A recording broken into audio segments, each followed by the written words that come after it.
मैं आज हिस्ट्री पूरा कंप्लीट कराने वाला हूँ। पूरा कह नहीं रहा हूँ, पूरा कंप्लीट कराऊंगा। पूरा घटना चक्र का इतिहास एक ही वीडियो में आप देखेंगे। हिस्ट्री का सिलेबस इसमें देख लीजिए, वैसे पूरा सिलेबस मैं दिखा दे रहा हूँ, लेकिन हिस्ट्री का जितना सिलेबस है आप पूरा देखेंगे। पूरा सिलेबस मैं एक ही वीडियो में कंप्लीट कराऊंगा। देखिए इसमें क्या क्या आएगा। पहला है क्या, सिंधु घाटी सभ्यता, वैदिक सभ्यता। दूसरा बौद्ध धर्म, जैन धर्म, मौर्य वंश, गुप्त वंश, हर्षवर्धन वंश और मुगल साम्राज्य, ब्रिटिश राज के समय आर्थिक व्यवस्था। पूरा मैं हिस्ट्री कंप्लीट कराना है एक ही वीडियो में। इसके बाद में भारतीय राष्ट्रीय आंदोलन से लेकर, देखिए पूरा सिलेबस मैं आपको नोट करना चाहेंगे तो नोट कर लेंगे। देखिए मैं दिखा देता हूँ, वीडियो रोक के आप पूरा सिलेबस आप नोट करके और कहीं जहाँ पर भी पढ़ते हो वहाँ पर चस्पा कर लीजिए कि हमारा कितना कंप्लीट हो चुका। क्योंकि आप जानते हैं पीटी आप नहीं पास कर पाए तो सोच लेना आप किसी भी परीक्षा के लिए एलिजिबल नहीं रह जाएंगे।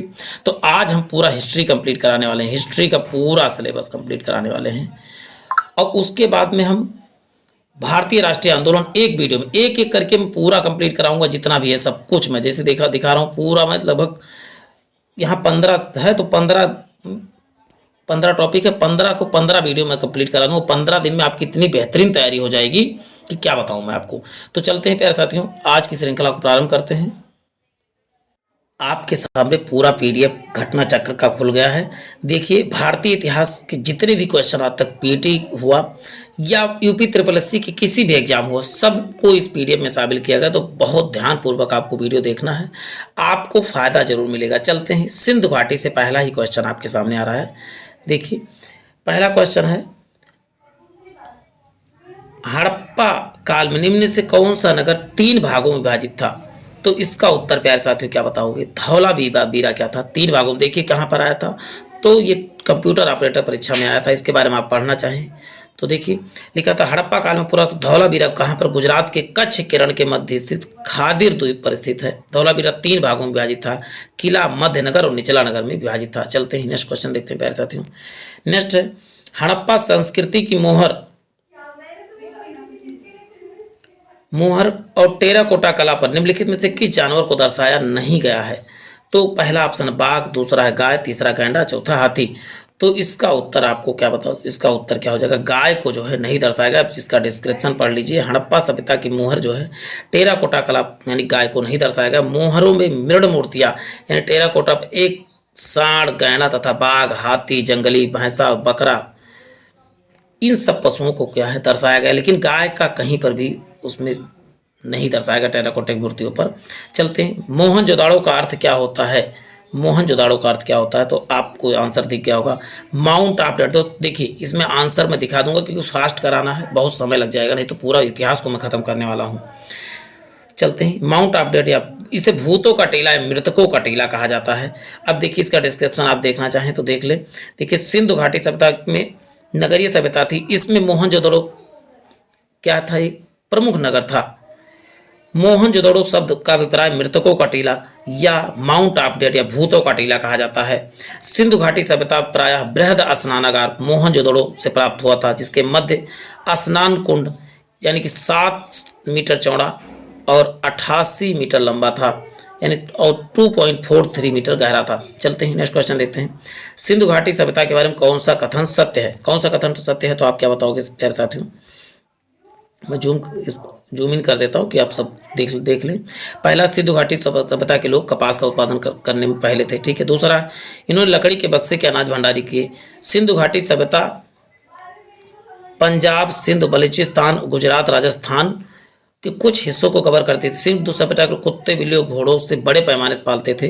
तो इसमें केवल कौन सा सत्य है? तो केवल पहला वाला सत्य है। सिंधु घाटी सभ्यता के लोग जो है कपास उत्पादन करने में पहले थे, लकड़ी में नहीं, वो अन्नागार में भंडारित करते थे। और कुछ ही हिस्सों में लगभग ये पंजाब और यहाँ पर पूरी तरह फैला हुआ, ये गलत है। और कुत्ते भी लोग बड़े पैमाने पर पालते, तो ये गलत है। केवल कुत्ते को पाला गया, बड़े पैमाने की बात कहीं नहीं की गई है। आगे इसका पढ़ सकते हैं डिस्क्रिप्शन। चलते हैं नेक्स्ट देखते हैं। जितना पूछा गया अभी तक उनकी ही चर्चा की गई है। तो चलते हैं, हड़प्पा सभ्यता के एक हिस्से लोथल की खुदाई की खोज किसने की थी? तो इसका उत्तर क्या हो जाएगा प्यारे साथियों? एस.आर. राव ने क्या किया था? लोथल की खोज की थी। लोथल किस नदी किनारे? भोगवा नदी किनारे है। और ये कहाँ पर है तो बताओगे? अहमदाबाद, गुजरात में है। तो देखिए भोगवा नदी बात की गई है। एस.आर. राव ने किया था। कब हुआ था? तो 1955 से 1961 के मध्य यहाँ पर एस.आर. राव के निर्देशन में इसकी खुदाई हुई थी। लघु हड़प्पा या लघु मोहनजोदड़ो किसे कहा जाता है? तो मोहनजोदड़ो लघु हड़प्पा किसे? तो आप बताओगे लोथल को कहा जाता है। यहाँ गोदी वाड़क साक्ष्य मिला था। नेक्स्ट है सिंधु घाटी सभ्यता की में घोड़े के अस्थियों का अवशेष कहाँ प्राप्त हुआ था? तो क्या बताओगे सुतकोटरा में जो है घोड़े की अस्थियां प्राप्त हुई थी। देखिए सुतकोटरा कहाँ पर है? तो गुजरात के कच्छ जिले में स्थित है, जहाँ पर घोड़े की अस्थियां तथा कब्रगाह के अवशेष प्राप्त हुए हैं। इस स्थान की खोज 1964 में जेपी जोशी ने किया। देखिए जेपी जोशी ने खोज किया था, याद करना सुतकोटरा की। नेक्स्ट है लोथल से घोड़ों की मृण मूर्तियां के अवशेष, मृण मतलब मिट्टी की बनी मूर्तियां प्राप्त हुई थी। नेक्स्ट है सिंधु घाटी सभ्यता कौन सा संबंधित नहीं है पूछा गया। तो सिंधु घाटी पाटलिपुत्र जो है सिंधु घाटी सभ्यता से नहीं, जबकि कालीबंगा, रोपण और लोथल ये सब जो है सिंधु घाटी। तो देखिए कालीबंगा, रोपण और लोथल जो है सिंधु घाटी सभ्यता संबंधित। पाटलिपुत्र जो है हरियक वंश के समय उदयन ने गंगा तथा सोन के तट पर जो है इसे बसाया था। चलते हैं नेक्स्ट क्वेश्चन देखते हैं। अब वैदिक सभ्यता से उपनयन समारोह से क्या तात्पर्य है? एक बच्चे के औपचारिक नाम दिया जाना, बच्चे को सूर्य और चंद्र के औपचारिक दर्शन कराए जाते हैं, बच्चे का पवित्र और जनेऊ धारण कराया जाता है, बच्चे को विवाह किया जाता है। तो इसका उत्तर क्या हो जाएगा? इसमें क्या बच्चे को जो है पवित्र जनेऊ धारण कराना ही क्या कहलाता है? उपनयन संस्कार कहलाता है। चलते हैं नेक्स्ट है सत्यमेव जयते उपवाक्य कहाँ से लिया गया? तो सत्यमेव जयते कहाँ से? तो बताओ मुंडक उपनिषद से लिया गया है। अब बात हुई इसको टूटी नाव के समान, किसमें? इसको उपनिषद में इसको टूटी नाव के समान दर्जा दिया गया है। किसको? उपनिषद को। देखिए मुंडको उपनिषद अर्थवेद से संबंधित है, भारत का आदर्श वाक्य है। चलते हैं वेदों के गद्य प्रकरण क्या कहलाते हैं? वेदों के गद्य प्रकरण आप क्या कहलाते हैं? तो आप क्या बताओगे ब्राह्मण कहलाते हैं वेदों के गद्य प्रकरण।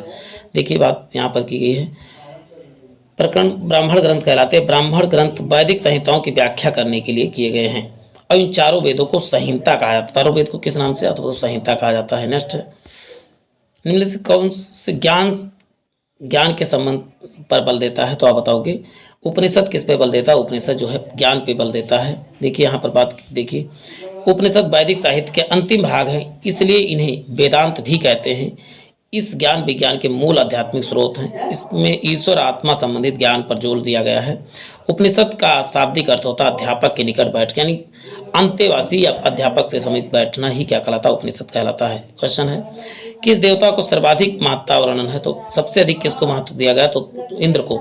इंद्र के लिए 250 श्लोक, जबकि अग्नि के लिए जो है 200 श्लोक रचित हैं। चलते हैं नेक्स्ट क्वेश्चन देखिए। बात हो गई ऋग्वेद में कुल 1008 सूक्ति व 10,552 मंत्र हैं। इस ऋग्वेद को पढ़ने वालों को होत्रा या होती कहा जाता था। इनमें सर्वाधिक वर्णन इंद्र के लिए 250 और अग्नि के लिए 200 शक्तियों का वर्णन किया गया है। और देखिए ऋग्वेद में सप्त संधो प्रदेश में हुई थी। ऋग्वेद की रचना जो है सप्त संधो प्रदेश में हुई थी। चलते हैं क्वेश्चन है भारतीय पुरातन ग्रंथ अपराध और अपराधी का जिक्र करता है किस में? तो उपरोक्त सभी में अपराध अपराधी अर्थशास्त्र न्याय मीमांसा और मनुस्मृति तीनों में बात की गई है। चलते हैं सत्व ब्राह्मण तैतीय ब्राह्मण के क्या है? तो अब बताओगे तो ये क्या बताओगे? यजुर्वेद के जो है ब्राह्मण मूल पाठ हैं या ब्राह्मण ग्रंथ है। चलते हैं इसका डिस्क्रिप्शन पढ़ना चाहें तो पढ़ सकते हैं, नहीं कोई बहुत जरूरी। तैतरीय ब्राह्मण इसी प्रकार ऐतरेय और कौसुतकी जो है ऋग्वेद का जो है ब्राह्मण ग्रंथ है। पंचविश तांडव और जैमिनी आदि जो है सामवेद के हैं, जबकि गोपद क्या है? तो गोपद अथर्ववेद के जो है ब्राह्मण ग्रंथ है। चलते हैं ऋग्वेद में गायत्री मंत्र किस देवता को समर्पित है? तो बताओगे सावित्री देवता को समर्पित है। चलते हैं नेक्स्ट देख लेते हैं। और इस मंडल की रचना जो है विश्वामित्र के। नेक्स्ट क्वेश्चन है देखिए सर्वाधिक प्राचीन पुराण कौन सा है? तो आप क्या बताओगे प्यारे साथियों? सर्वाधिक प्राचीन पुराण कौन सा है? तो आप बताओगे मत्स्य पुराण है सर्वाधिक प्राचीन पुराण। चलते हैं नेक्स्ट क्वेश्चन देखते हैं प्यारे साथियों। इसका डिस्क्रिप्शन आप देख लीजिए। देखिए भारतीय इतिहास कथाओं का सबसे अच्छा क्रमबद्ध पुराणों में मिलता है। इसकी संख्या पुराणों संख्या कितनी? तो बताओगे 18 है, जिनमें केवल 5 में ही जैसे मत्स्य, वायु, विष्णु, ब्राह्मण, भागवत पुराण राजाओं के ही वंशावली पाई जाती हैं। पुराणों में मत्स्य पुराण सबसे प्राचीन पुराण माना जाता है। चलते हैं नेक्स्ट क्वेश्चन। कौन सा उपवेद नहीं है? तो आप क्या बताओगे कौन सा उपवेद नहीं? तो आप बताओगे योग वेद क्या है? कोई भी उपवेद नहीं, जबकि और सभी वेद जो है उपवेद है। चलते हैं के बारे में धनुर्वेद, शस्त्र वेद और आयुर्वेद किसके? आयुर्वेद उपवेद है, जबकि योग वेद उपवेद नहीं है। धनुर्वेद यजुर्वेद, धनुर्वेद किसका है तो बताओ यजुर्वेद का उपवेद है, जबकि आयुर्वेद किसका है तो बताओ ऋग्वेद का उपवेद है। चलते हैं नेक्स्ट क्वेश्चन देखते हैं। वैदिक देवता इंद्र किसके देवता थे तो आप क्या बताओगे? सी, वर्षा के देवता थे। जबकि जल के देवता, समुद्र के देवता किसे बताओगे तो वरुण को बताओगे। चलते हैं, कुछ आप डिस्क्रिप्शन पढ़ते रहिए, नहीं तो वो ऐसे बहुत लंबा हो जाएगा। देखिए, इंद्र को दुर्गों को तोड़ने वाले की वजह से इनको पुरंदर कहा जाता है। इसके लिए 250 ऋचाओं की बात की गई है, पहले से बात हो चुकी है। अब बात होती है बौद्ध धर्म की। जितने क्वेश्चन आए हैं इनकी चर्चा हो रही है, परेशान ना होना आप सब। क्वेश्चन है, गौतम बुद्ध ने धम्मचक्र पवन सूत्र यानी धम्मचक्र प्रवर्तन सूत्र का उपदेश किसमें दिया था, कहाँ दिया था तो आप क्या बताओगे? पहली बार किस कहाँ पर दिया था? साफ साफ कहें तो सारनाथ में पहला उपदेश इन्होंने दिया था। और सबसे सर्वाधिक कहाँ पर दिया? सर्वाधिक उपदेश इन्होंने जो है श्रावस्ती में दिया था। देखिए इसमें कहा गया है कौशल, सर्वाधिक उपदेश जो है कौशल देश या श्रावस्ती में किया था। साफ चलते हैं नेक्स्ट क्वेश्चन देखते हैं प्यारे साथियों। पाली में बौद्ध ग्रंथों को आमतौर पर त्रिपिटक यानी कि थ्रेशोल्ड बास्केट कहा जाता है। इनमें से कौन सा त्रिपिटकों में नहीं है तो आपको बता दूं, उपशाखा पिटक जो है कोई त्रिपिटक नहीं है। अभिधम्म पिटक, सूत्र पिटक और बिना पिटक तीनों जो क्या है तो बताओ पिटकों में शामिल हैं। आप इसको पूरा डिस्क्रिप्शन पढ़ सकते हैं, रोक के वीडियो। नेक्स्ट है, भगवान बुद्ध की 200 फीट ऊंची कांस्य प्रतिमा स्थापित करने का निर्णय कहाँ पर लिया गया तो आप बताओगे कुशीनगर में लिया गया। कुशीनगर में भी ही इनको जो है इनका देह अवसान हुआ था, कह सकते हैं। चलते हैं, इनकी कास्ट देखिए महापरिनिर्वाण कहाँ पर हुआ था तो बताओगे कुशीनगर में ही हुआ था। अखिलेश यादव ने ऐसा किया था। चलते हैं, बुद्ध को महापरिनिर्वाण कहाँ प्राप्त हुआ था तो आप क्या बताओगे? महापरिनिर्वाण आप बताओगे कुशीनगर, या इसी को कुशीनारा के नाम से जाना जाता है। चलते हैं, देखिए अब पूरा इनका जन्म का कहाँ पर? लुम्बिनी में हुआ था। गृह त्याग को महाभिनिष्क्रमण कहा गया था, राजगृह में हुआ गृह त्याग किया। ज्ञान प्राप्ति कहाँ? बोध गया बिहार में। मृत्यु कहाँ हुआ था? कुशीनगर में हुआ था। चलते हैं नेक्स्ट क्वेश्चन देखते हैं। किस स्मारक को गौतम बुद्ध के दुनिया का सबसे बौद्ध धर्म के दिव्य ज्ञान प्रचार किया था तो आप क्या बताओगे? बी है महाबोधि मंदिर समूह से।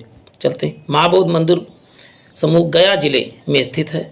इसका निर्माण 3री शताब्दी अशोक ने करवाया था। वर्तमान में मंदिर 5वीं या 6वीं शताब्दी में बनवाई गई है। यहीं पर गौतम बुद्ध की वैशाख पूर्णिमा के दिन पीपल वृक्ष के निरंजना नदी के तट पर ज्ञान की प्राप्ति हुई थी और वहीं वे बुद्ध कहलाए थे। आगे आप पढ़ लीजिए, बहुत ज़्यादा कोई इंपॉर्टेंट फैक्ट नहीं है विशेष। बोध गया एक महत्वपूर्ण बौद्ध तीर्थ है। क्यों?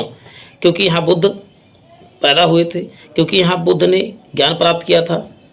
आप बताइए इसमें, अभी बात ऊपर हो चुकी है। क्योंकि यहाँ बौद्ध ने ज्ञान प्राप्त करने के बाद यहाँ पहला उपदेश दिया था, क्योंकि बौद्ध यहाँ से निर्वाण प्राप्त हुआ था।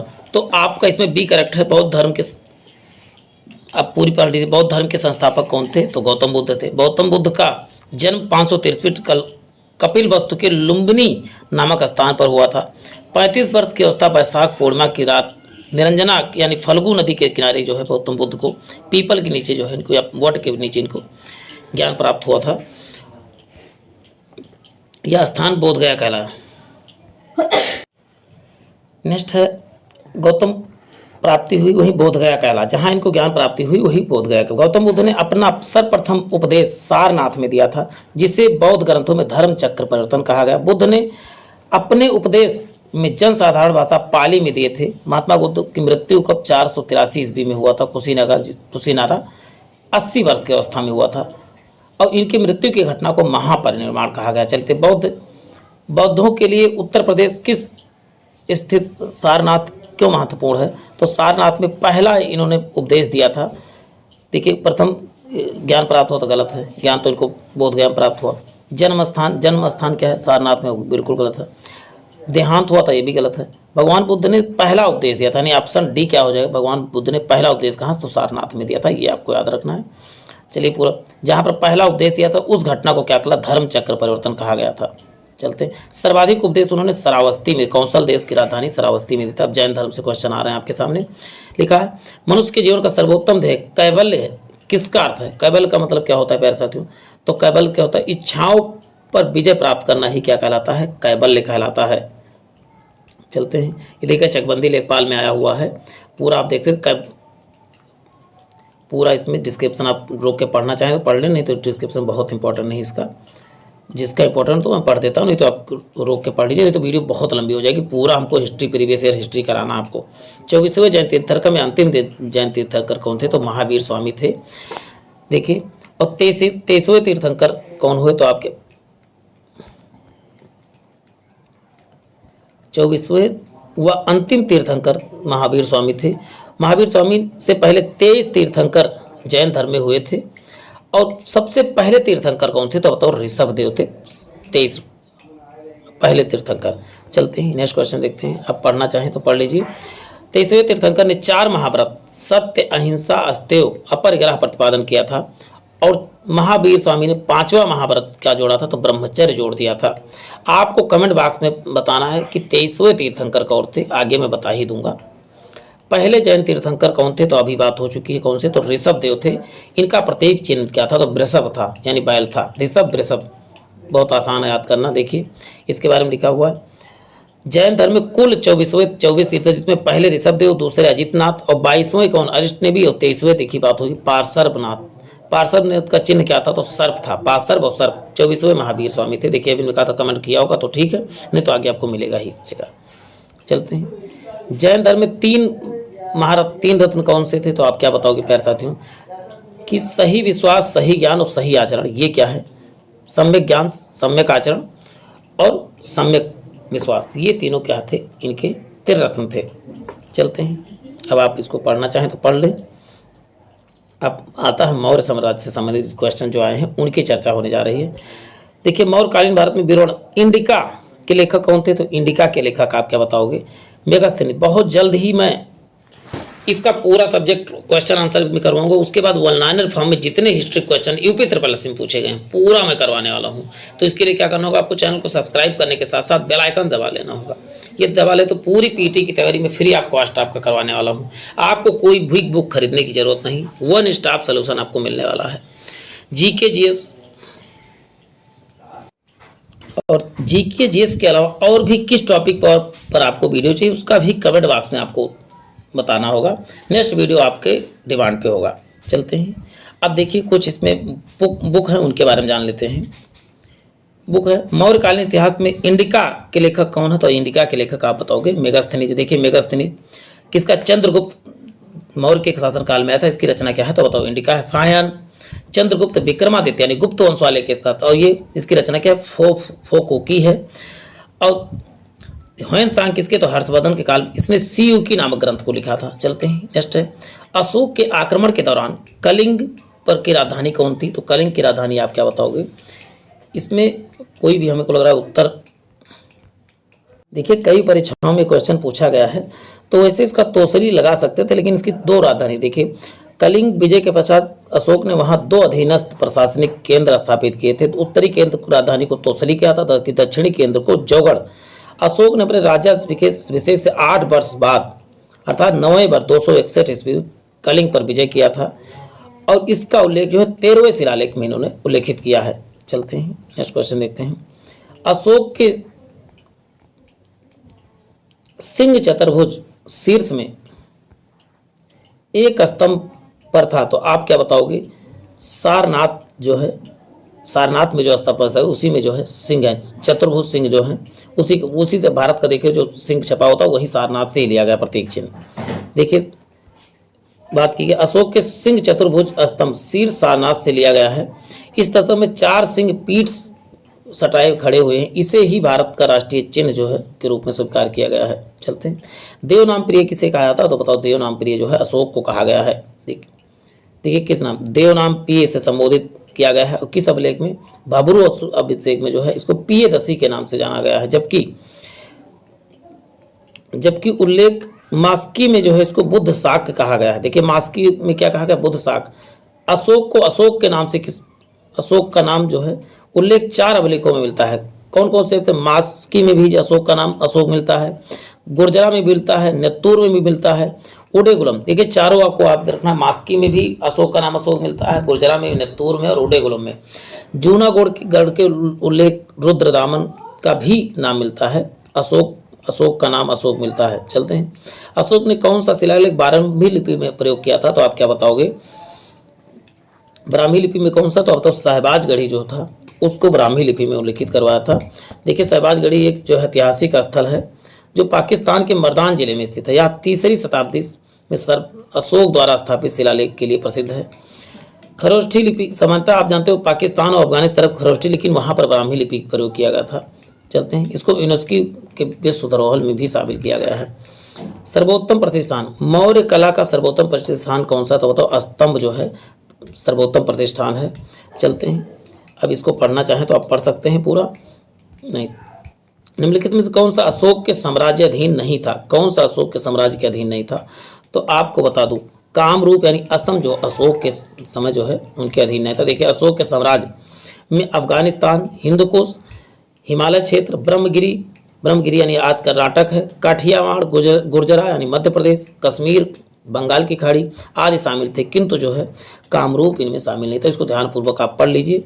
बृहद सांची का स्तूप किस जगह पे है, तो सांची का स्तूप किससे संबंधित है, तो कुषाण से संबंधित कि हर्षवर्धन काल से गुप्त काल, तो आप सांची का स्तूप आप क्या बताओगे, मौर्य काल से संबंधित सांची का स्तूप। देखिए बात यहाँ पर की गई है, सांची का स्तूप सम्राट अशोक ने करवाया था। यह बौद्ध स्तूप संसार भर में प्रसिद्ध है। यह मध्य प्रदेश के रायसेन जिला में स्थित है, भोपाल में स्थित है, और जगह कौन सा, तो रायसेन जगह पर स्थित है। चलते हैं, अर्धवृत्त कटोरे की आकृति का बना हुआ। आप चलते हैं, गुप्त वंश समुद्रगुप्त और चंद्रगुप्त द्वितीय के बारे से जो क्वेश्चन बनते हैं उनको देख लेते हैं। देखिए इसमें फर्स्ट क्वेश्चन है, क्रम से किस क्रम में भारत आए, तो इनका क्रम क्या था, पहले क्या कौन आया था, तो पहले बताओगे आप फायान आया था, फिर ह्वेनसांग आया था, फिर टामसरो आया था, तो इसमें क्या हो जाएगा, थर्ड आंसर करेक्ट हो जाएगा। देखिए तीनों को आप स्क्रीनशॉट ले लीजिए और याद कर लीजिए कौन सा विदेशी और किसके शासनकाल में आया था। स्क्रीनशॉट देर न करते हुए तुरंत ले लें।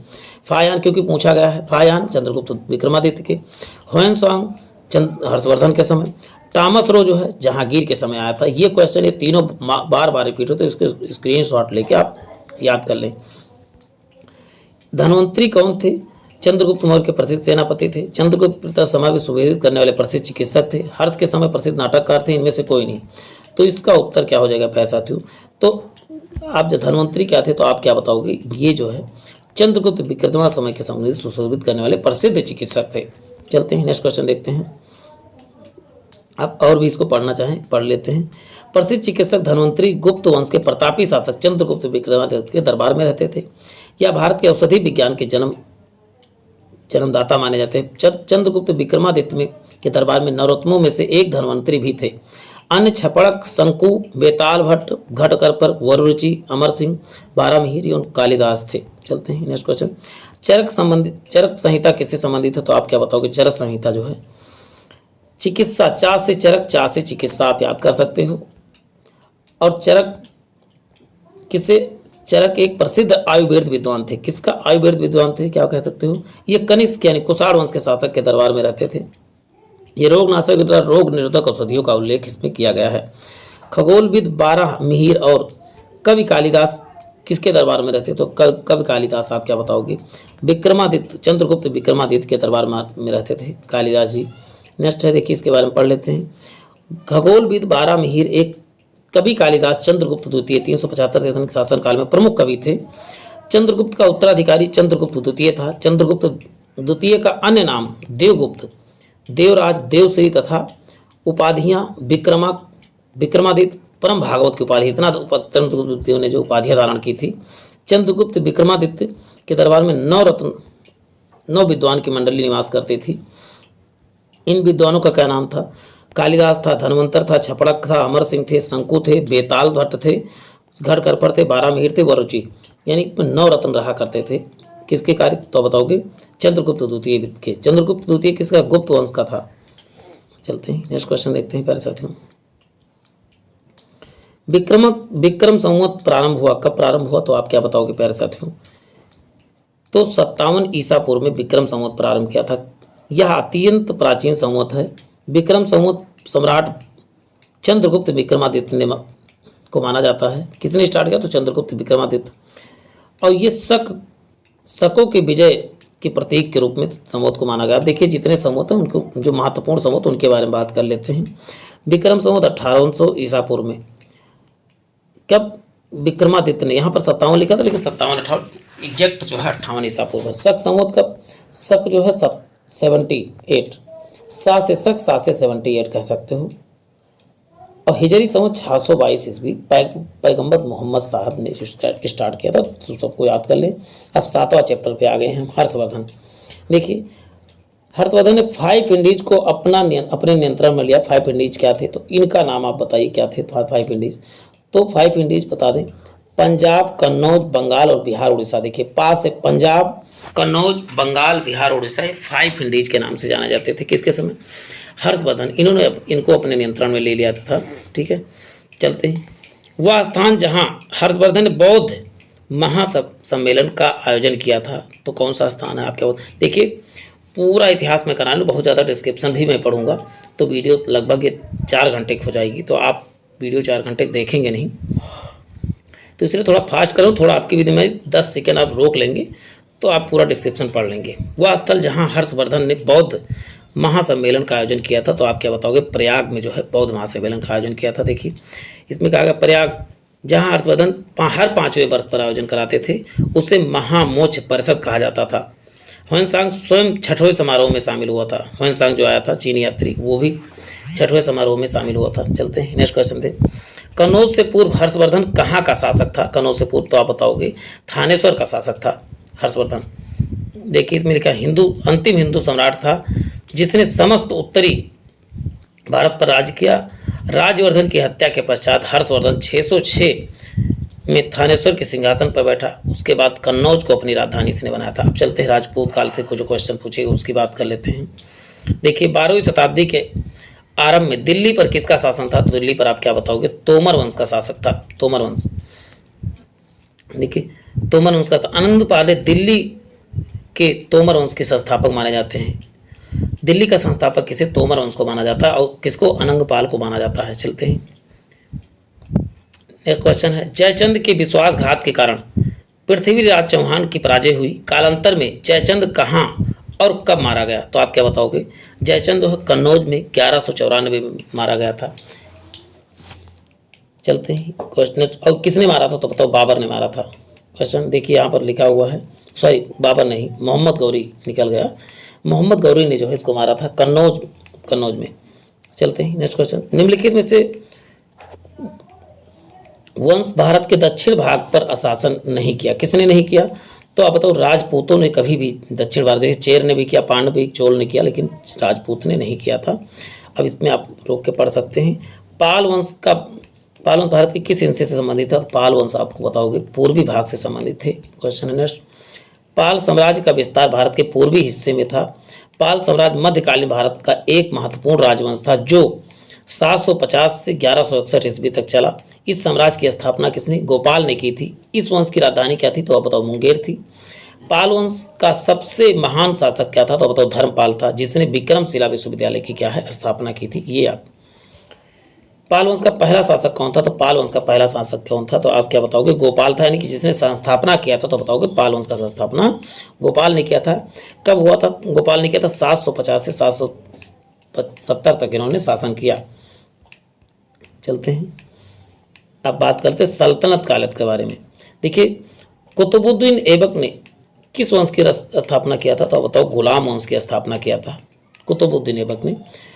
क्वेश्चन है देखिए इसके बारे में, कब? 1206 ईस्वी में जो है इसने गुलाम वंश की स्थापना। ये क्या होता? गौरी का गुलाम था, इसीलिए इसने गुलाम वंश की स्थापना किया। या दिल्ली पर पहला तुर्क शासक था, इसे लाख बस के नाम से जाना जाता है क्योंकि 1 लाख रुपए में खरीदा गया था। कुतुबुद्दीन ऐबक ने अपनी राजधानी लाहौर बनाई थी और इसने ही कुतुब मीनार की नींव डाली थी। और किस चीज़ का? तो दिल्ली में कुव्वतुल इस्लाम मस्जिद का भी निर्माण इसने करवाया था। और उसके बाद में 2.5 दिन का झोपड़ा कहाँ पर? अजमेर में करवाया था। तो अब ये सब कुतुबुद्दीन ऐबक की ही तो वो हैं। तो ये बहुत पूछिए, जितना भी डिस्क्रिप्शन है बहुत बार बार पूछे जाए, तो इनको भी बहुत ध्यानपूर्वक आप देख लें।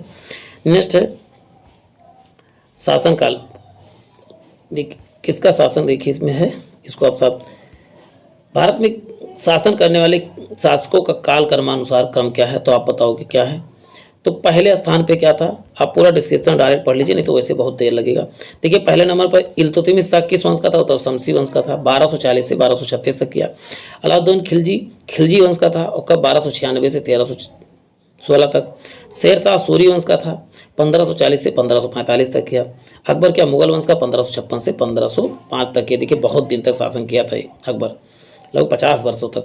लौह रक्त की नीति किसने अपनाई थी, लौह रक्त की नीति आप बताओगे, बलबन ने। सजदा तथा पबोस नामक पद्धति भी चलाया था बलबन ने ही। लौह रक्त वाली देखिए नीति, ये कठोर नीति का गुलाम वंशीय शासक बलबन ने अपनाई थी। बलबन ने विद्रोहियों को कमजोर करने के लिए, सुल्तान की पद प्रतिष्ठा वृद्धि करने के लिए जो है, इसने जो है इस नीति को अपनाया था। बलबन ने राजत्व सिद्धांत को ऊंचा करने के लिए सिजदा और पाबोस, देखिए सिजदा और पाबोस प्रथा प्रारंभ किया था। और यह नवरोज त्यौहार जो है मनाता था, यह शुरू किया था। ये पारसियों का त्यौहार कह सकते हैं। इब्न बतूता भारत किसके शासनकाल में आया, तो मोहम्मद बिन तुगलक के शासनकाल में इब्न बतूता आया था। देखिए इसमें कहा गया कि यह मोरक्को अफ्रीका का निवासी था। इसका मूल नाम क्या था, तो अबू अब्दुल्लाह व अब्दुल्ला मोहम्मद बिन बतूता था। मोहम्मद तुगलक ने इसे दिल्ली का काजी भी नियुक्त किया था। तुगलक ने क्या था, मोहम्मद बिन तुगलक ने इसको दिल्ली का काजी नियुक्त किया और अपना राजदूत बनाकर चीन भेजा था इसी को। इसने अपनी पुस्तक वृतांत में रेहला नामक पुस्तक किसकी है, तो बताओ, इब्ने बतूता की है। आपने इब्न बतूता वाला गाना भी सुना होगा। तैमूर ने किस वर्ष आक्रमण किया था, तैमूर ने जो है 1398 में जो है तैमूर ने शासन किया था।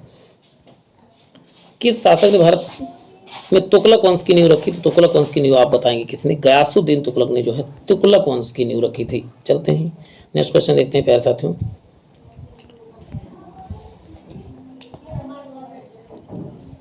दिल्ली में अलाउद्दीन खिलजी के शासनकाल की अवधि क्या थी, तो आप क्या बताओगे, 1296 से 1316 इसकी अवधि थी।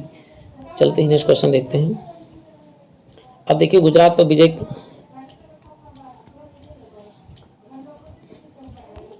अलाउद्दीन खिलजी ने शासनकाल अवधि 1296 से 1316 थे। अभी पिछले डिस्क्रिप्शन में इसकी बात की गई थी।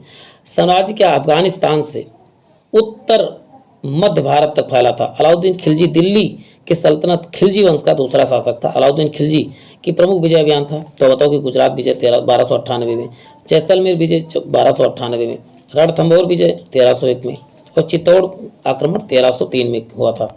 तो सब इसको बहुत ध्यानपूर्वक आप देखें। खिज्र खान निम्नलिखित में से किस राजवंश से संबंधित था, खिज्र खान आप क्या बताओगे, सैयद वंश से संबंधित था खिज्र खान। देखिए इसका मैं पूरा वन लाइनर हिस्ट्री का लाने वाला हूँ, जितना यूपी पीटी में पूछा गया पूरा वन लाइनर हर सब्जेक्ट का, तो उसको भी देखना आप ना भूलें। इसके लिए क्या करना होगा, आपको चैनल को सब्सक्राइब कर लेना होगा। पूरा प्रीवियस पेपर में एक एक वीडियो में करवाने वाला हूँ। तो चलते हैं, देखिए इसका डिस्क्रिप्शन पढ़ लेते हैं। खिज्र खां दिल्ली सल्तनत के सैयद वंश यानी 1414 से 1450 ईस्वी का संस्थापक था। इसने मंगोल आक्रमणकारी तैमूर को सहयोग प्रदान किया था। बदले में तैमूर ने इसे लाहौर, मुल्तान और दीवालपुर की सूबेदारी सौंपी थी। ध्यातव्य है कि खिज्र खां ने सुल्तान की उपाधि धारण नहीं की, बल्कि यह रैयत आला में ही खुश रहा। खिज्र खां ने कौन सी उपाधि धारण की, तो रैयत आला की उपाधि धारण किया था। ये सुल्तान की उपाधि धारण कभी नहीं किया। अमीर खुसरो जिसे कव्वाली का पिता एवं भारत का तोता कहा जाता है, तो आप क्या बताओगे, किसे कव्वाली का पिता था भारत का, तो इसमें इसका उत्तर क्या हो जाएगा, आप बताओ। अलाउद्दीन खिलजी, सॉरी, किसके दरबार में कवि थे, तो आप क्या बताओगे, अलाउद्दीन खिलजी के दरबार में। अमीर खुसरो किसके दरबार में रहते, तो आप बताओगे। इसे भारत का तोता तोती हिंद के नाम से जाना जाता था। ये क्वेश्चन तो बहुत बार पूछा गया क्वेश्चन है। इसने कहा जाता है कि 8 सुल्तानों का कार्यकाल देखा, अमीर खुसरो ने 8 सुल्तान का कार्यकाल देखा। चलते हैं, भारत में सिकंदर लोदी कब से कब तक शासन किया, तो कब से कब तक सिकंदर लोदी किसने किया, तो 1389 से 1517 में सिकंदर लोदी ने शासन किया था। नेक्स्ट है, सिकंदर लोदी ने देखो बहलोल लोदी का पुत्र एवं उत्तराधिकारी था। इसका मूल नाम क्या था, तो इसका मूल नाम निजाम खां था, और यह 17 जुलाई 1489 को सुल्तान सिकंदर शाह की उपाधि से दिल्ली पर सिंहासन बैठा। यह स्वर्णकार हिंदू माँ की संतान था। धार्मिक दृष्टि से सिकंदर लोदी असहिष्णु था। गले की बीमारी के कारण 21 नवंबर 1517 में इसकी क्या हो गई, मृत्यु हो गई। ये हिंदू माँ से पैदा हुआ व्यक्ति था। चलते हैं नेक्स्ट क्वेश्चन देखते हैं।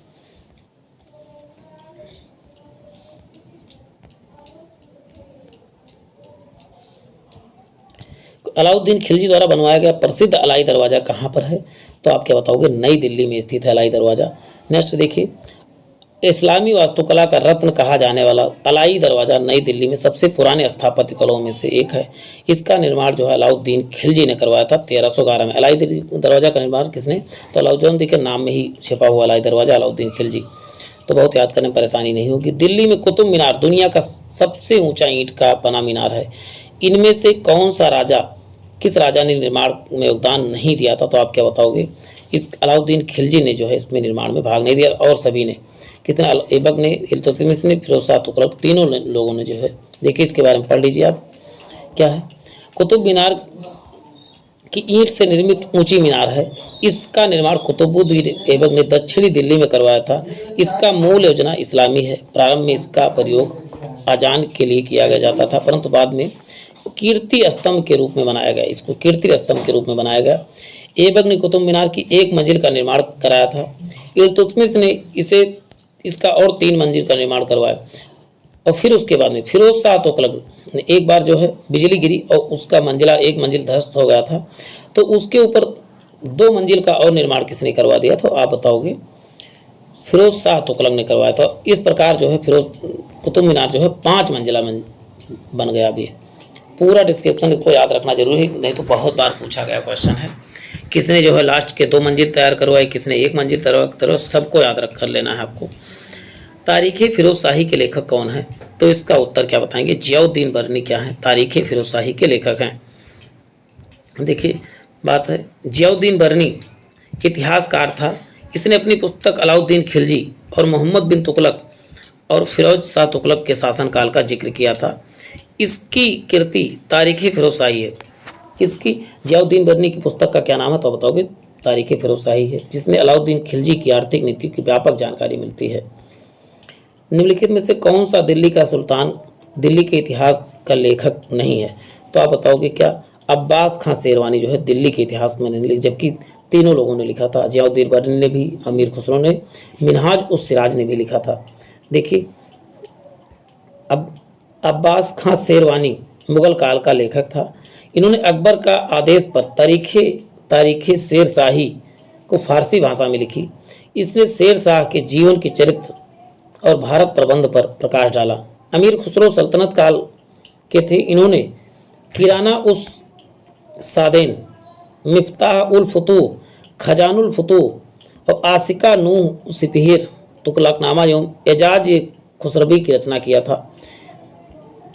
अमीर खुसरो ने देखिए कितनी पुस्तकें लिखी थी, ये आपको ध्यान। मुनहाज उस सिराज सल्तनत काल थे। इन्होंने फारसी भाषा में तबकाते नासिरी, देखो नासिरी याद करना, सिराज और नासिरी आप याद करें। फिरोज शाह जियाउद्दीन बरनी ने जो है फतवा जहांगीरी, तारीख़ फिरोज शाही तथा फतवा जहांगीरी लिखा था। देखिए अब मुगल साम्राज्य क्वेश्चन है।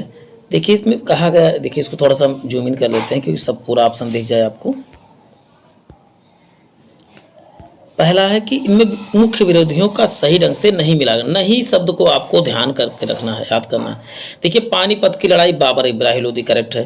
पानीपत की द्वितीय लड़ाई टीपू सुल्तान मराठा नहीं। पानीपत की द्वितीय लड़ाई भी जो है बाबर और इब्राहिम लोदी के बीच ही हुआ था। अब हल्दी घाटी का युद्ध किससे? महाराणा प्रताप अकबर के बीच। तो इसमें से कौन सा करेक्ट नहीं है? तो ऑप्शन बी करेक्ट नहीं है, तो इसका उत्तर बी करेक्ट हो जाएगा। आप देखिए इसमें पानीपत की प्रथम युद्ध आप जानते हैं कि 21 अप्रैल 1526 में हुआ था। बाबर और इब्राहिम लोदी के बीच हुआ। इस युद्ध में बाबर की विजय हुई और इब्राहिम लोदी क्या हुआ था? हार गया था। सेकंड युद्ध क्या था? द्वितीय युद्ध में क्या हुआ? उल्टा हो गया। पानीपत के द्वितीय युद्ध में कौन था? तो आप बताओगे? इब्राहिम लोदी जीत गया था। आप पूरा इसमें पढ़ सकते हैं, इसमें बहुत ज़्यादा जानते हैं, बस इसके बारे में। द्वितीय लड़ देखे पानीपत की द्वितीय युद्ध, सॉरी हाँ, पानीपत का द्वितीय, मैंने वहाँ पर गलत बता दिया था, इसको थोड़ा सा यहाँ करेक्ट कर लीजिए। पानीपत का द्वितीय युद्ध किसके? 5 नवंबर 1556 में अकबर तथा हेमू के बीच हुआ था। इस युद्ध में अकबर की विजय हुई तथा हेमचंद्र या हेमू पराजित हुआ था। जबकि इसी प्रकार हल्दी घाटी का युद्ध 18 जून 56 में महाराणा प्रताप तथा अकबर के बीच हुआ। अकबर के तरफ से क्या, जो अकबर नहीं लड़े थे उनके सेनापति लड़ रहे थे। चलते हैं, इसमें जो है महाराणा प्रताप पराजित हुए और चेतक पर सवार होकर पहाड़ियों की ओर भाग कर आश्रय लिया। तो ऑप्शन इसमें बी करेक्ट हो जाएगा। बी कौन सा था ऑप्शन? तो इसमें टीपू सुल्तान नहीं होगा। चलते हैं नेक्स्ट क्वेश्चन देखते हैं। अच्छा, इधर क्वेश्चन है अभी। अकबर ने सफल भू राजस्व प्रणाली का श्रेय उनके निम्नलिखित में से किस श्रेष्ठ दरबारी को दिया जाता है? तो आप बताओगे ऑप्शन सी, टोडरमल को दिया जाता है। नहीं, राजस्व प्रणाली किसने दिया, तो अब किसकी देन है? तो बताओगे राजा टोडरमल की देन है। अब राजा टोडरमल आपको बता दूं, ये जो है शेर शाह सूरी के दरबार में पहले रहता था और इसने टोडरमल, इस व्यवस्था को टोडरमल बंदोबस्त भी कहा जाता है, वो राजस्व प्रणाली को। चलते हैं नेक्स्ट क्वेश्चन। शेर शाह सूरी का वास्तविक नाम क्या था? तो इसका उत्तर क्या हो जाएगा? फरीद नाम था शेर शाह सूरी का। इसका बचपन का नाम देखिए, इसने अपनी शिक्षा जौनपुर में प्राप्त की थी। 26 जून 1539 में चौसा का युद्ध हुमायूं और शेर शाह सूरी के बीच लड़ा गया, जिसमें विजय के पश्चात जो है शेर खां जो है की शक्ति और प्रतिष्ठा दोनों में वृद्धि हो गई थी और जो है हुमायूं जो है निष्कासित हो गया था भारत से। चलते हैं, प्रतिष्ठा दोनों में। उसने शेर शाह की पदवी के धारण करने के नाम खुतवा पढ़वाया और सिक्के पर भी अंकित करवाया। 17 मई 1540 को कन्नौज या बिलग्राम के युद्ध में भी हुमायूं पराजित हुआ और कालिंजर विजय 1545 में के दौरान जो है ये घायल हो गया और 22 मई 1545 में इसकी मृत्यु हो गई। और शेर शाह का मकबरा कहाँ? तो सासाराम बिहार में है। इतना इंफॉर्मेशन आपको इससे मिल जाता है। चलते हैं नेक्स्ट क्वेश्चन देखते हैं। पानीपत का द्वितीय युद्ध किन के मध्य लड़ा गया था? तो आप बताओगे अकबर तथा हेमू के बीच लड़ा गया था। देखिए सबकी चर्चा हो चुकी थी। पानीपत का प्रथम युद्ध जो है बाबर और इब्राहिम लोदी के बीच, पानीपत का द्वितीय युद्ध अकबर तथा हेमू के बीच, पानीपत का तृतीय युद्ध जो है मराठों और अहमद शाह अब्दाली के बीच लड़ा गया था। चलते हैं, निम्नलिखित में कौन सा जोड़ा सही है? तो देखिए सही नहीं है पूछा गया है। तो देखिए 261 में जो होता कलिंग का युद्ध होता, अशोक ने कलिंग पर आक्रमण किया था। 78 में शक संवत की शुरुआत हुई थी। 622 में मुस्लिम युग का शुरुआत हुआ, या तो मुस्लिम संवत का शुरुआत हुआ था। जबकि इसमें कहा गया 1717 में जो है औरंगजेब की मृत्यु हुई थी। ये याद रखना है आपको, ये चीज़ें वहाँ पर ही उल्लिखित है। तो देखिए इसमें कहा गया, देखिए इसका मकबरा, औरंगजेब की मृत्यु 1707 ईस्वी में हुई। यह मुगल वंश का अंतिम प्रतापी बादशाह था। इसकी मकबरा औरंगाबाद में स्थित है। औरंगजेब ने औरंगाबाद में अपनी पत्नी रबिया उद दौरानी की स्मृति में ताजमहल का, द्वितीय ताजमहल कह सकते हो, निर्माण करवाया था और इसे ब्लैक काला ताजमहल के नाम से जाना जाता है। 78 ईस्वी में शक संवत की शुरुआत हुई थी, जिसका शुरुआत कनिष्क ने किया था। चलते हैं नेक्स्ट क्वेश्चन देखते हैं। किस शासक की मृत्यु उसके पुस्तकालय की सीढ़ियों से गिरकर हुई थी? तो आप बताओगे हुमायूं की मृत्यु जो है पुस्तकालयों की सीढ़ियों से गिरकर हुई थी। देखिए कहा गया है कि भारत में मुगल वंश का संस्थापक कौन था? तो बाबर था। का पुत्र नसीरुद्दीन हुमायूं 1530 ईस्वी में मुगल वंश की गद्दी पर बैठा। गद्दी पर बैठने के पूर्व हुमायूं बदख्शां प्रदेश का सूबेदार था। यह वर्ष 1939 में चौसा के युद्ध में हुमायूं एवं शेर खां के बीच हुआ। इसमें हुमायूं पराजित हुआ और उसके बाद में बिलग्राम का युद्ध हुआ था, उसमें जो भी क्या हुआ था, हुमायूं पराजित हुआ और कौन जीता था? तो आप क्या बताओगे? शेर खां विजित हुआ था। पूरी कहानी पिछले में लिखी गई थी, वही चीज़ उसको देखिए इसमें फिर कहा गया है। देखो 15 वर्षों तक क्या कौन निर्वासित रहा? तो बताओ हुमायूं निर्वासित रहा। 15 वर्षों तक शासन किसका चला? तो सूर्य वंश का शासन चला था। 1555 ईस्वी में हुमायूं ने पंजाब के सूर शासक सिकंदर सूर को मच्छीवाड़ा एवं सरहिंद के युद्ध में पराजित कर पुनः दिल्ली पर अधिकार कर लिया। अब 1555 में कौन सा युद्ध हुआ? तो आप बताओगे मच्छीवाड़ा का युद्ध हुआ था पंजाब में। और 1556 हुमायूं की मृत्यु दीन पनाह के भवन में गिरने से हो गई। 1 साल ही केवल युद्ध कर पाया था, दीन पनाह की सीढ़ियों से गिरकर हो गई। इसको कहा गया जिंदगी भर लड़खड़ाता रहा, अंततः में लड़खड़ा के इसकी मृत्यु लड़खड़ाते ही हुई। चलते हैं, किस बार बाबर ने सुल्तान इब्राहिम लोदी को पानीपत की लड़ाई में पराजित किया? तो बताओगे 1526 में पराजित किया था। चलते हैं नेक्स्ट क्वेश्चन देखते हैं प्यारे साथियों। अब पूरा डिस्क्रिप्शन आप पढ़ लीजिएगा रोक के वीडियो।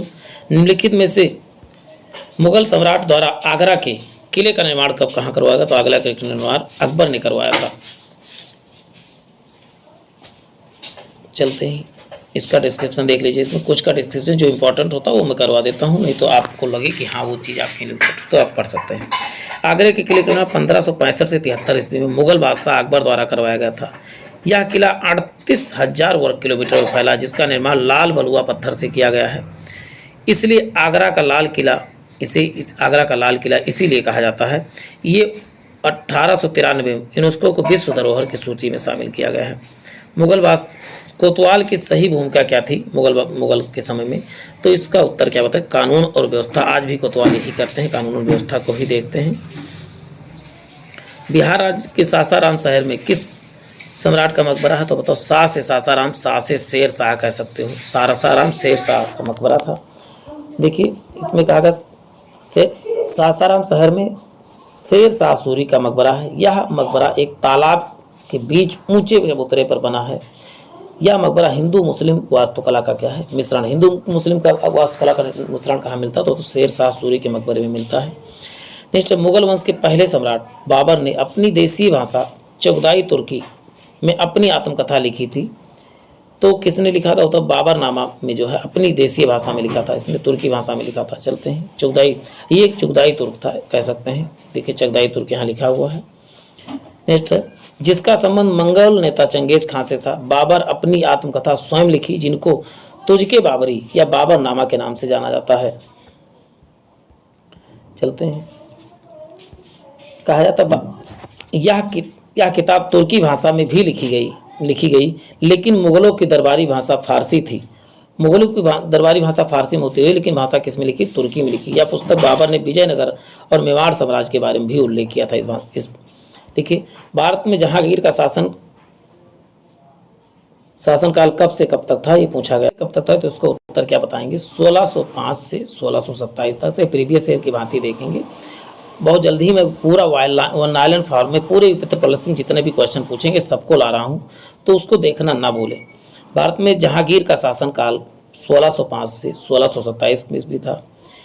इसका शासनकाल चित्रकला का स्वर्ण युग माना जाता है। 7 नवंबर से 1627 ईस्वी में इसकी मृत्यु। ये क्वेश्चन तो बहुत बार पूछा गया, स्वर्ण चित्रकला का स्वर्ण युग किसे कहा जाता, तो जहांगीर के कार्यकाल को। जहां अंतिम मुगल सम्राट बहादुर शाह जफर की मृत्यु कहाँ हुई, तो बताओगे रंगून में हुई थी मुगल बादशाह की मृत्यु। इसको बहादुर शाह जफर द्वितीय के नाम से भी जाना जाता है। 1857 के विद्रोह के समय बहादुर शाह सेकंड को हुमायूं के मकबरे से गिरफ्तार किया गया और उन्हें हडसन ने रंगून निर्वासित किया। और 1862 में जफर की क्या हो गई, मृत्यु हो गई। पहला कठपुतली शासक कौन था, तो बताओगे जहांदार शाह जो था, अंग्रेजों का कठपुतली शासक था। मतलब क्या है, जो अंग्रेज कहते थे वही करता था। चलते हैं, अब इसमें कोई पढ़ना चाहे तो पढ़ सकते। देखिए इसको हम डिस्क्रिप्शन इसको जूम इन कर देते हैं, आप पढ़ लें, नहीं तो वीडियो बहुत लंबी हो जाएगी प्यारे साथियों। आप कहोगे तो मैं वीडियो और भी लंबी बनाऊंगा, लेकिन ये आज इसका जो है पीटी का फर्स्ट वीडियो है, तो इसलिए मैं थोड़ा शार्ट कर रहा हूँ। आगे आप कहोगे तो मैं पूरा डिस्क्रिप्शन भी साथ साथ कराता रहूँगा, भले वो 3-4 घंटे वीडियो क्यों ना हो। विश्व प्रसिद्ध मयूर सिंहासन का निर्माण और उसकी लाल किले में स्थापना निम्न में से किस मुगल शासक ने की थी, तो आप क्या बताओगे, शाहजहां ने किया था। किसका, मयूर सिंहासन का निर्माण। चलते हैं नेक्स्ट क्वेश्चन देख लेते हैं। देखिए इसको पढ़ लेते हैं, कुछ इंपॉर्टेंस है इसमें। मयूर सिंहासन का निर्माण शाहजहां ने करवाया। पहले यह आगरे के किले में था, जिसे बाद में इसे दिल्ली के लाल किले में स्थापित किया गया, जिसे यहाँ से लूट कर कौन ले गया, तो नादिर शाह अपने देश ईरान लेके गया। शाहजहां के शासनकाल में मुगल साम्राज्य स्थापत्य कला को स्वर्ण काल कहा। स्थापत्य कला को स्वर्ण काल किसके काल को कहा जाता था, बताओ शाहजहां के काल को कहा जाता था। शाहजहां के द्वारा बनाई गई प्रमुख इमारत दिल्ली का लाल किला था। दीवाने आम, दीवाने खास और दिल्ली की जामा मस्जिद और आगरे का मोती मस्जिद, ये सब या मोती मस्जिद और ताजमहल किसने बनवाया था, तो आप क्या बताओगे, शाहजहां ने बनवाया था। चलते हैं, अकबर के दरबार के प्रसिद्ध कवि कौन थे, तो आप बताओगे रहीम खान खाना क्या थे, अकबर के दरबार के प्रसिद्ध कवि थे। देखिए इंपॉर्टेंस पढ़ सकते हो पूरा इसके बारे में। खाने खाना की उपाधि दी गई थी, शौर्य प्रदर्शन के लिए दिया गया था। चलते हैं नेक्स्ट क्वेश्चन देखते हैं प्यारे साथियों। अकबर के नवरत्नों के बारे में इनमें से कौन सा कथन सही मेल नहीं खाता है, तो पहला है अबुल फजल क्या थे,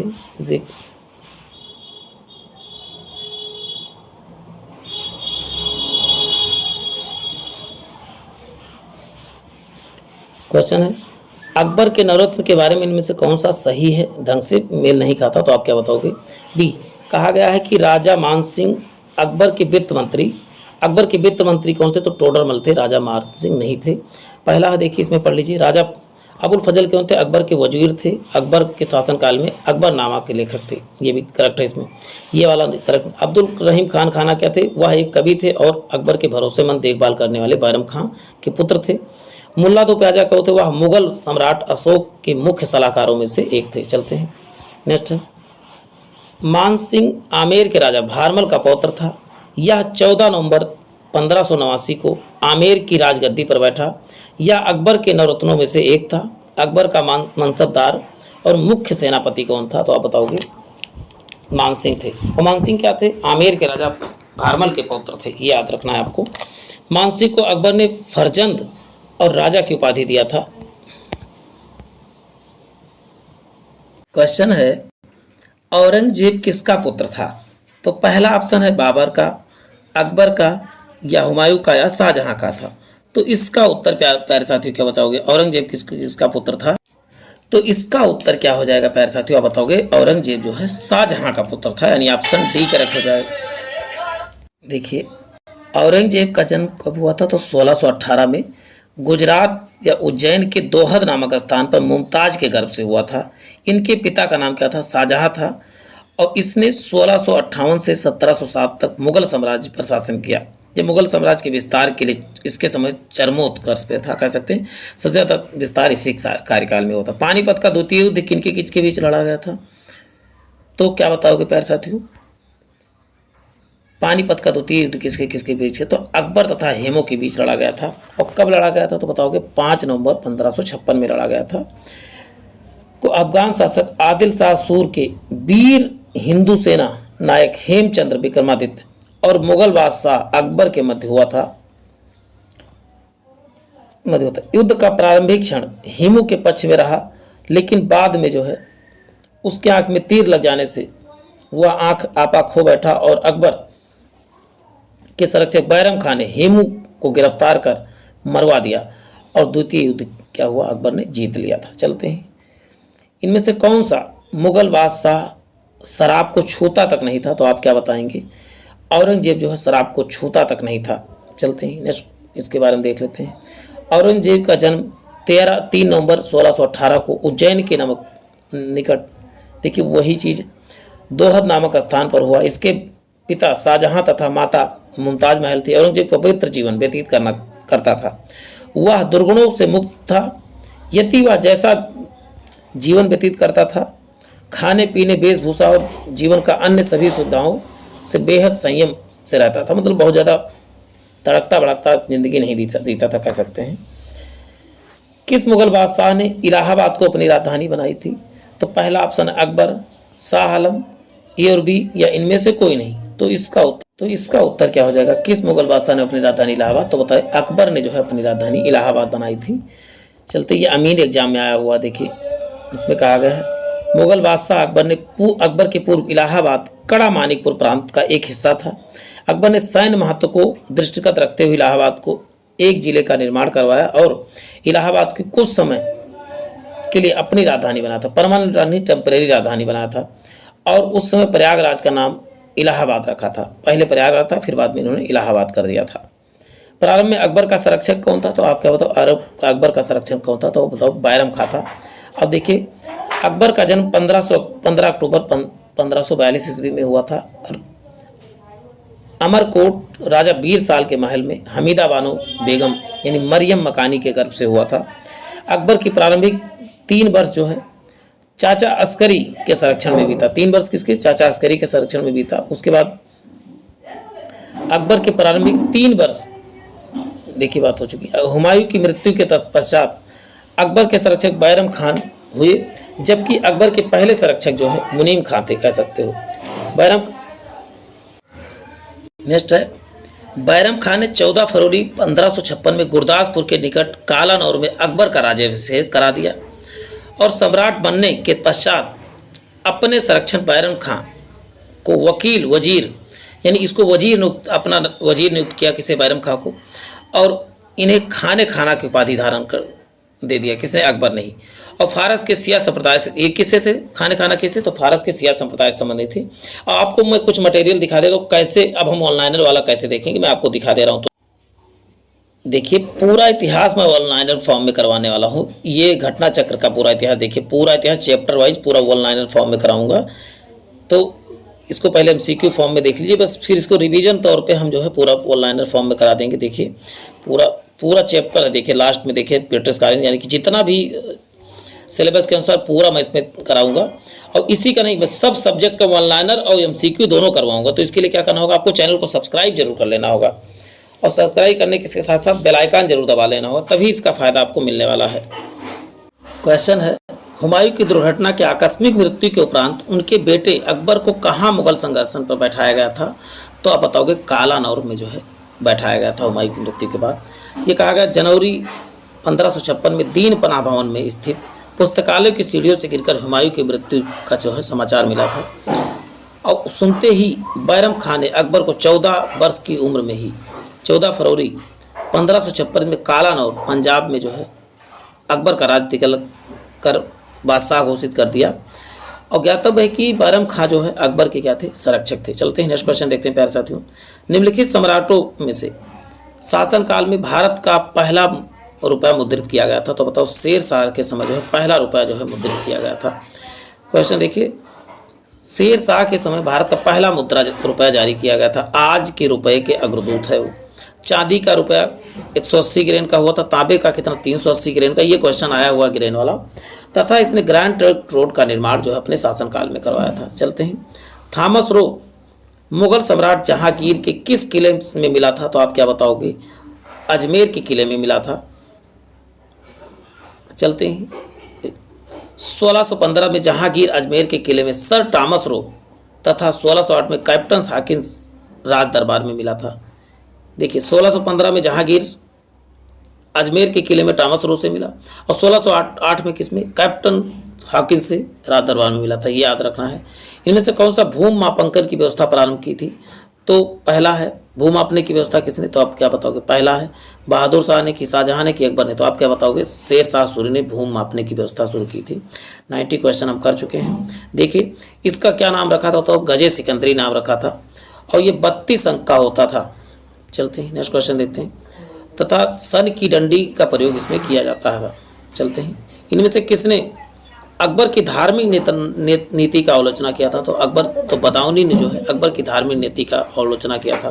देखिए कहा गया अकबर की धार्मिक नीति की आलोचना बदाऊनी ने किया।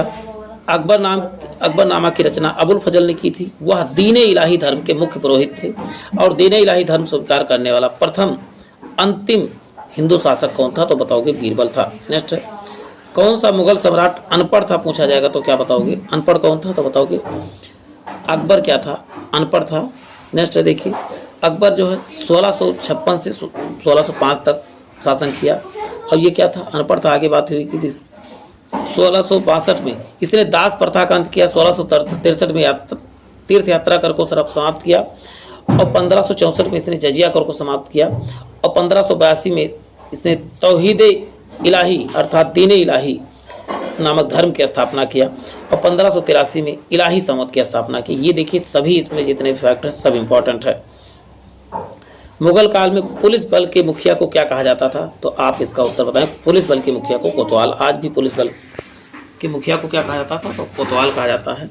आज भी जो है कोतवाल किसे कहते हैं? जो थाने के मुखिया होते हैं। चलते हैं, देखिए मुगल काल में पुलिस बल के मुखिया को कोतवाल कहा जाता था। नगर के शासन प्रधान का कोतवाल ही होता था, और उन सभी कार्यों को करता था जो आधुनिक समय में नगर पालिका और पुलिस अधिकारी मिलकर करते, वही कार्य भी करता था। देखते हैं, निम्न में से किस मुगल शासक ने अनंतोगत्ता मेवाड़ के शासक महाराणा प्रताप सिंह के पुत्र राणा अमर सिंह की एक समझौता किया था? तो इसका उत्तर क्या बताओगे प्यारे साथियों? तो इसका उत्तर क्या हो जाएगा? ऑप्शन सी हो जाएगा, जहांगीर से समझौता किया था, यानी ऑप्शन सी करेक्ट हो जाएगा। इसका डिस्क्रिप्शन पढ़ लेते हैं। महाराणा अमर सिंह 1597 से 1620 मेवाड़ के सिसोदिया राजवंश के शासक महाराणा प्रताप के पुत्र था। महाराणा उदय सिंह के पौत्र थे। कई संघर्षों के बाद अंत में महाराणा अमर सिंह ने शहजादा खुर्रम के 1615 के पास संधि के प्रस्ताव भेजा। प्रस्ताव में स्वागत खुर्रम किया और सम्राट जहांगीर से आज्ञा लेकर राणा अमर सिंह की संधि कर लिया था। चलते हैं नेक्स्ट क्वेश्चन देखते हैं। जलालुद्दीन मोहम्मद किस नाम से प्रसिद्ध थे? तो पहला बाबर की, शाहजहां की, अकबर की, औरंगजेब। तो जलालुद्दीन मोहम्मद किसको जाना जाता? तो बाबर को ही जलालुद्दीन मोहम्मद के नाम से जाना जाता था। चलते हैं देखिए, सॉरी, उसमें जलालुद्दीन मोहम्मद बाबर न होके अकबर को जलालुद्दीन मोहम्मद के नाम से जाना जाता था, थोड़ा सा मिस्टेक हो गया। अकबर का जन्म 15 अक्टूबर 1542 ईस्वी में हमीदा बानो बेगम के गर्भ से हुआ। और कहाँ पर हुआ था? तो अमरकोट के राजा बीर साल के महल में हुआ था। अकबर का शासनकाल 1556 से। ये शासनकाल आपको रट लेना, कई बार पूछा गया है। ताजमहल के सुलोके यानी कैलीग्राफर ने ईस्वी में इसकी रचना और पूरा करवाया। तो क्या बताएंगे? अमानत खान सिराजी ने जो है, कैलीग्राफर था, कैलीग्राफर मतलब सुलेखक जिसे कहा जाता है। ताजमहल का सुलेखन किसने किया था? तो बताओगे अमानत खान सिराजी ने। अभी तक पूछा जाता था कि इसके वास्तुकार कौन थे, अब देखिए पूछा गया क्वेश्चन। देखिए सन 2020 में कनिष्ठ सहायक में पूछा गया क्वेश्चन है। अकबर द्वारा बनवाया गया प्रसिद्ध ऐतिहासिक स्मारक बुलंद दरवाजा उत्तर प्रदेश के किस जिले में स्थित है? तो आप क्या बताओगे? आगरा जिले में स्थित है। चलते हैं नेक्स्ट क्वेश्चन देखते हैं। अकबर द्वारा बनवाया गया प्रसिद्ध ऐतिहासिक स्मारक बुलंद दरवाजा उत्तर प्रदेश के आगरा जिले में फतेहपुर सीकरी में स्थित है। इस प्रसिद्ध स्मारक का निर्माण 1601 ईस्वी में अकबर ने अपनी असीरगढ़ की स्मृति में करवाया था। यह हिंदू और फारसी स्थापत्य कला का अद्भुत उदाहरण है। साथ साथ विश्व का सबसे बड़ा प्रवेश द्वार भी क्या है? तो आप बताओगे बुलंद दरवाजा ही है। नेक्स्ट है, दिल्ली का प्रसिद्ध लौह स्तंभ जो सदियों से बिना जंग लड़े खड़ा है, निम्नलिखित में से किस ऐतिहासिक परिसर का हिस्सा है? तो बताओ कुतुब मीनार जो है परिसर में है। दिल्ली का प्रसिद्ध लौह स्तंभ कहाँ पर? तो कुतुब मीनार के जो है पास में है। नेक्स्ट क्वेश्चन है प्यारे साथियों, प्रसिद्ध चित्रकार मीर सैयद अली चित्रकार हेतु किस मुगल शासक के सहयोगी थे? तो आप बताओगे हुमायूं के सहयोगी थे। चलते हैं डिस्क्रिप्शन इसका पढ़ लेते हैं। मीर सैयद अली फारस का एक प्रसिद्ध चित्रकार था। जब हुमायूं निर्वासन के जीवन व्यतीत कर रहा था तो उसकी मुलाकात वहां दो प्रसिद्ध चित्रकार मीर सैयद अली तथा ख्वाजा अब्बू समद से हुई थी। हुमायूं ने दोनों से प्रभावित होकर अपना सहयोगी बना लिया था। 100 नंबर क्वेश्चन पे हम पहुंच चुके हैं। पंचमहल किस में स्थित है? तो पंचमहल हवा महल में स्थित है कि फतेहपुर सीकरी में है कि ग्वालियर में कि आगरे किले में? तो पंचमहल बता दें कहाँ पर? फतेहपुर सीकरी में। किसने निर्माण करवाया था? तो बताओगे ये अकबर ने। 100 क्वेश्चन आज करवा रहा हूँ, वीडियो बहुत लंबी हो रही। नेक्स्ट पार्ट इसका कल अपलोड होगा। मैं पूरा आपको दिखा देता हूँ क्वेश्चन, आप पढ़ना चाहें तो इसी समय पढ़ लें। देखिए क्वेश्चन मैं आपको दिखाता चला जा रहा हूँ, उसको पढ़ना चाहें आप पढ़ते रहें पूरा पढ़ के, और नहीं तो कल का इसका नेक्स्ट पार्ट आपके सामने अपलोड होगा। देखिए मैं पूरा आपको दिखा दे रहा हूँ, आप एक एक करके वीडियो रोक करके इसको आज ही चाहें तो आज पढ़ के ख़त्म कर सकते हैं, नहीं तो कल तो अपलोड होगा ही होगा आपके लिए। देखिए पूरा आप देख सकते हैं, इसको रोक के आराम से वीडियो को धीरे धीरे पढ़ भी सकते हैं आप, पूरा डिस्क्रिप्शन भी पढ़ सकते हैं। और देखिए पूरा मैं दिखा देता हूँ आपको, इसको आप लेकिन पढ़ लीजिएगा, नहीं तो कल तो हम वीडियो कराएंगे ही कराएंगे प्यारे साथियों। और जिन लोगों ने भी चैनल को सब्सक्राइब नहीं किया वो चैनल को सब्सक्राइब कर लें। सब कुछ ऑनलाइनर फॉर्म में भी और क्या कहते हैं एमसीक्यू फॉर्म में भी आपको देने वाले जितने भी प्रीवियस ईयर पेपर हैं, और बहुत जल्द ही यूपी पेट का पूरा 100 क्वेश्चन का मैं सेट लाने वाला हूं, तो उसको भी देखना आप सब ना भूलें। और यदि उसको देख लेते तो आपको बता दूं, देखिए मैं 60 सेट करवाने वाला हूं।